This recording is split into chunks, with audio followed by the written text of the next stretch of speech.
Hello, my name is Nelly Barret, and in this video, I will present ABSTRA, a system for creating small descriptions out of a large variety of data models. So first, let me ask you two questions. Have you ever wondered what is a dataset about? Or maybe have you looked for tools to generate documentation for the datasets you want to share?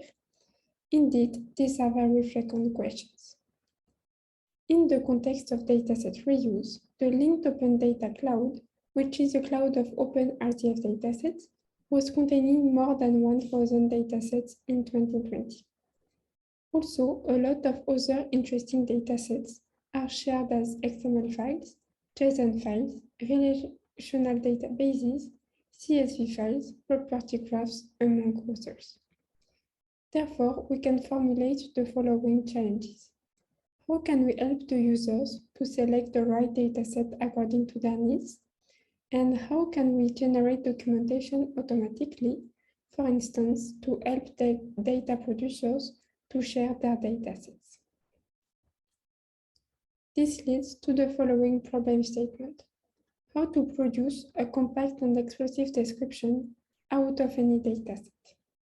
In fact, we want our descriptions to be expressive so that any user can understand it, and compact to not overwhelm the user and show only the most interesting parts of the dataset. For that, we rely on three principles. First, we seek a high-level and global description of the data, which will be easy to grasp for human users. Next, we focus more on the data meaning than the data syntax.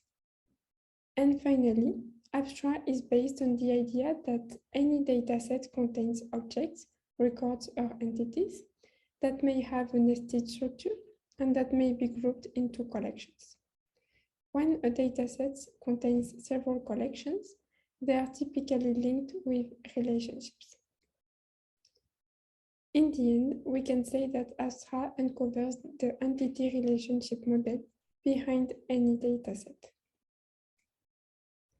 Now, I will explain how ABSTRA works. So ABSTRA takes as input any dataset on the left and converts it to a graph. It also identifies the named entities.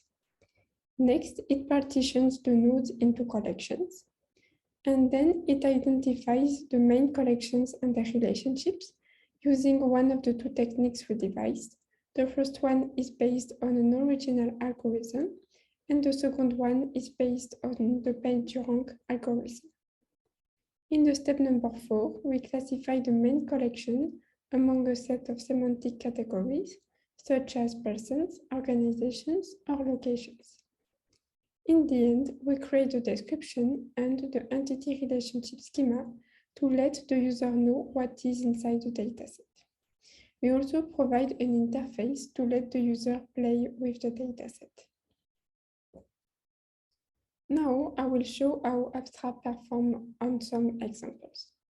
So here on the left, you have the graph that ABSTRA produced out of a dataset of 2 papers that has been both published in 2022. Given this graph, we wonder what are the main collections. ABSTRA says that the most interesting collection is the one of papers, or in other words, that the dataset is about some papers. Now, if we add some authors to the papers, what do we obtain?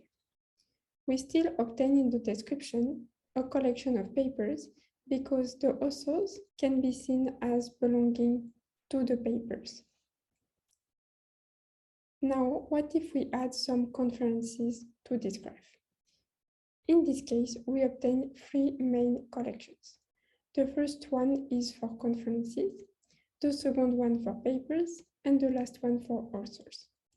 We have also identified few relationships, for instance, that the papers are published in conferences and that they are written by some authors. Now, I will show ABSTRA in action. So here we will load a dataset of few authors and few papers. And here you can see the log of ABSTRA performing on the dataset. Here you have 2 parameters to set the compactness of the description. With Emacs, you can set the maximum number of entities you want in the description. With CovMin, you can set the minimal coverage you want to reach. Concerning the classification, we have more than 1,000 categories. Here is a small excerpt. Now, to help the classification, we also set some semantic properties. For instance, we said that an entity having an address could be a person, an organization, an event, or a location. Now we will look at the description that ABSTRA just produced. So on the right here, you have the entity relationship schema showing the two main collections and a relationship. The pink box corresponds to the authors, which has been classified as persons.